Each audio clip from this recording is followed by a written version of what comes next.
Board के द्वारा पूछे गए 5 प्रश्न और पढ़ने का सबसे अच्छा तरीका यही है, पुराने पेपरों का निचोड़ निकाल लो, सबसे पहला काम यही होता है।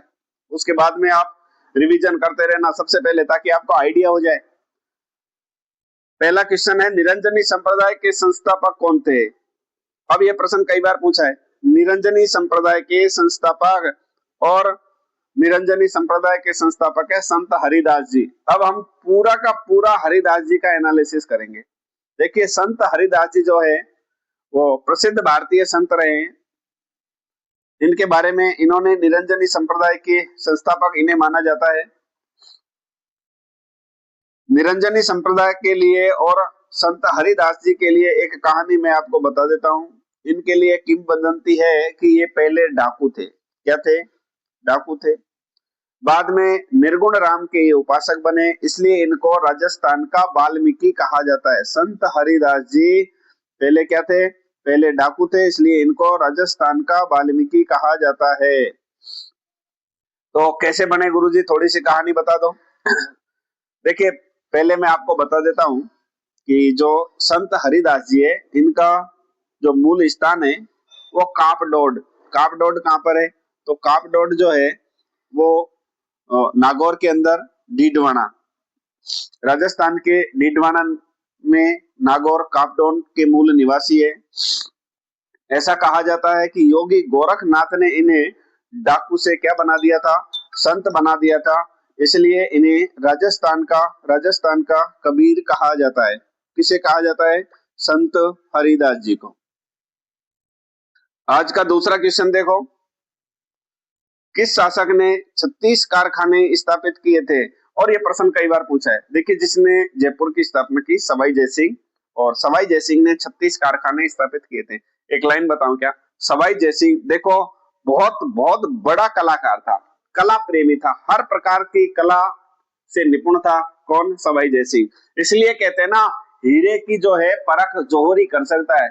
इसलिए सवाई जयसिंह ने 36 कारखाने स्थापित करवाए थे, अर्थात दुनिया के सभी कलाकारों को वो जयपुर में लेकर के आ गया था। कौन लेकर के आ गया? सवाई जयसिंह। थोड़ा सा मैं आपको बता देता हूं। सवाई जयसिंह ने जयपुर को आत्मनिर्भर और कला संस्कृति के विकास के लिए 36 कारखाने बनाए थे। वर्तमान में कहां पर है ये कारखाने? सिटी पैलेस के पास स्थित है। अब इसमें कौन कौन थे? इसमें शाही कारीगर थे, चित्रकला वाले जिनको सूरत खाना कहा जाता था, वस्त्र उद्योग वाले, मटकी उद्योग वाले, पेंटिंग वाले, शिल्प कला वाले, सभी के सभी प्रकार के कलाकारों को ये लेकर के आते। इन्होंने दक्षिण में सुना या काबुल का सुना कि ये काबुल का कलाकार है, उसको ये यहाँ करके लेकर के आगे, बोले क्या चाहिए तेरे को, लेकिन ये तेरी कला मेरे वहां आनी चाहिए। तो 36 इन्होंने कारखाने स्थापित करवाए थे। किसने? सवाई जयसिंह ने। तो ये थे सवाई जयसिंह। थोड़ा सा मैं आपको और बता देता हूं। 1727 ईस्वी में इन्होंने जयपुर की स्थापना की और न केवल वास्तुकला दी, बल्कि जयपुर को आधुनिक बनाने का पूरा प्रयास किसने किया?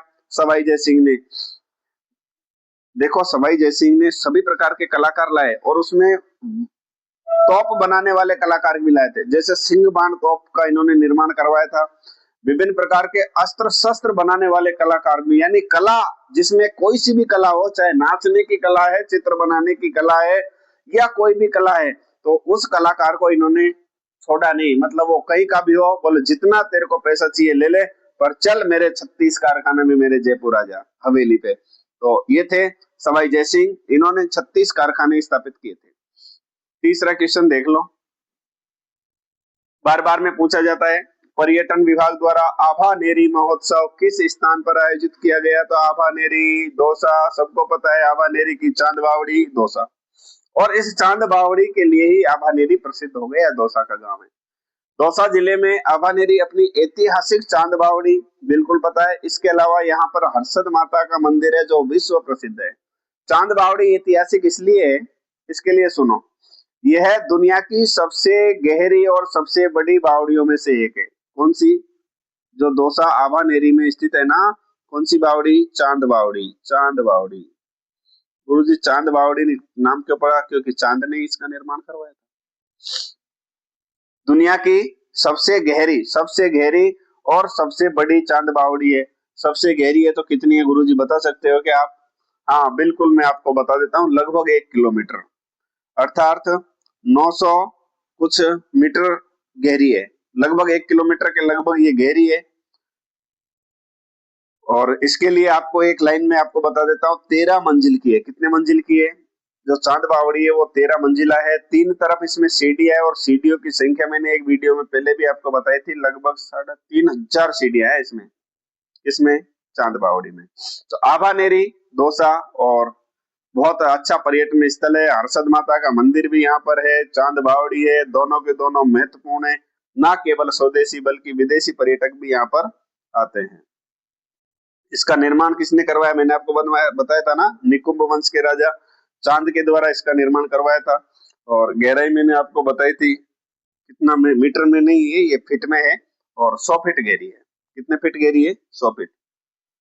चौथा क्वेश्चन देख लो, गुलाब आगुचा गुलाबपुरा खनन क्षेत्र किस खनिज का है? तो रामपुरा आगुचा आपने नाम सुना ही होगा, बिल्कुल सुना है। तो रामपुरा आगुचा गुलाबपुरा ये खनन क्षेत्र जो है वो किस खनिज का है? तो ये सीसा जस्ता का। किसका है?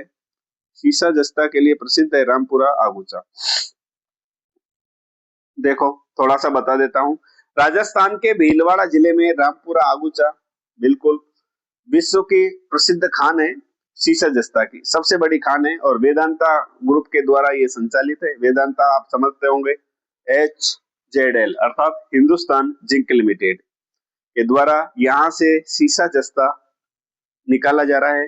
यह दुनिया की सबसे बड़ी जस्ता सीसा की खान में से एक है और भीलवाड़ा जिले में स्थित है, गुलाबपुरा के पास।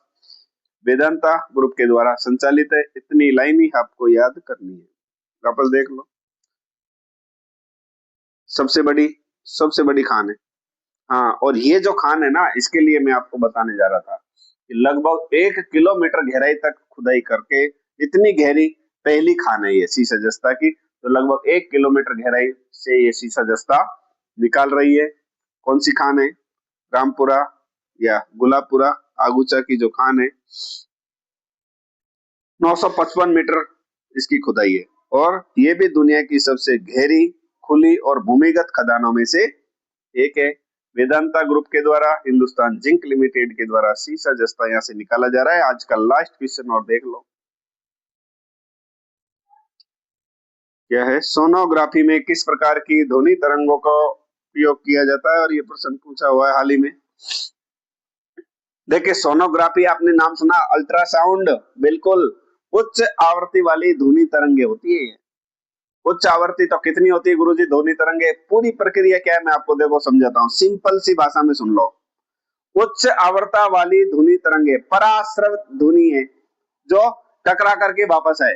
क्या होता है कि इसमें लगभग 20,000 हर्ट्ज से अधिक क्षमता वाली ध्वनि तरंगों को किस प्रकार से ट्रांसड्यूसर के जरिए, कैसे आपने देखा होगा जब सोनोग्राफी करवाते हैं ना, तो क्या करते हैं, जहां भी जैसे पेट में या त्वचा पे जहां भी सोनोग्राफी करेंगे वहां एक जेल लगाया जाता है जिसको बोलते हैं ट्रांसड्यूसर। मैंने भी बोला था ना, एक छोटा प्रोब होता है, उसको जेल को लगा दिया जाता है। उसके बाद शरीर के हिस्से पर अल्ट्रासाउंड की तरंगों को उस मशीन के द्वारा अंदर भेजा जाता है और ये तरंगों की क्षमता कितनी होती है? 20,000 हर्ट्ज से अधिक होती है। ये तरंगे क्या करेगी? अंदर जाएगी। अंग, हमारे शरीर के जो अंदर अंग है या रक्त वाहिनी का है, उनसे ये टकरा करके वापस आती है।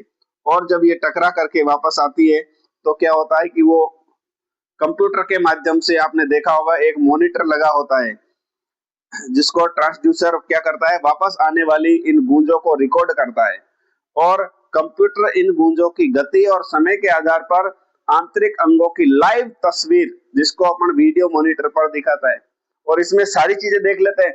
अधिकतर आपने सुना होगा महिलाओं के, जैसे गर्भवती महिलाएं होती है तो उनके सोनोग्राफी करते हैं। उसमें क्या होता है कि बच्चा स्वस्थ है क्या नहीं है, उसकी धड़कन चल रही है कि नहीं है, उसकी वृद्धि विकास किस प्रकार से हो रही है, सारा का सारा डॉक्टर किसके माध्यम से देखता है? इसी सोनोग्राफी के माध्यम से देखता है। तो याद रखना, सोनोग्राफी में किस प्रकार की तरंगों का प्रयोग किया जाता है? पराश्रव्य ध्वनि तरंगे मैंने समझा दिया।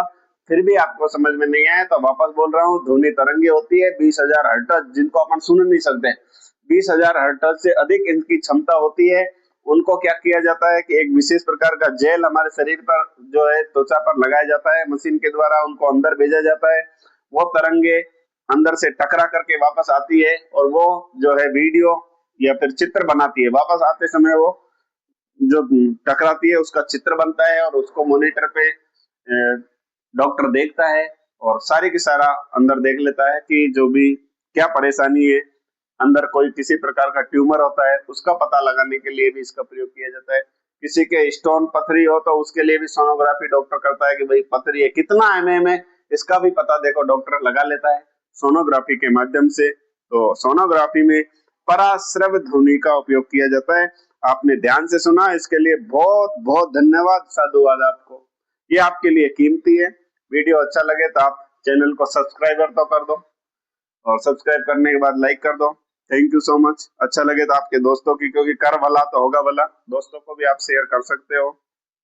पर ये मैं आपको गारंटी दे रहा हूँ कि ये वीडियो आपके लिए बहुत बहुत काम के है। एक बार अपना बेस आपको बनाना है। केवल नोट्स पढ़ने से कोचिंगों के बेस नहीं बनता है। आपको अच्छे से क्या करना पड़ता है, सबसे पहले पुराने पेपर देखो, जिस रास्ते जाना है ना उस रास्ते का आपको एक एक पॉइंट पता होना चाहिए। ये सीधा परीक्षा में बैठने से सिलेक्शन नहीं होता है। इसलिए कहते हैं ना, जो भी टॉपर होते हैं यूपीएससी या आरपीएससी के टॉपर विद्यार्थी होते हैं ना, वो सबसे पहले 20 सालों के पेपर देखते हैं, उनका एनालिसिस करते हैं। मैं आपका 10 मिनट ले रहा हूँ और आप ये करके देखो, 3 महीने 6 महीने के बाद में देखना। ये आपने ध्यान से सुना, इसके लिए थैंक यू सो मच।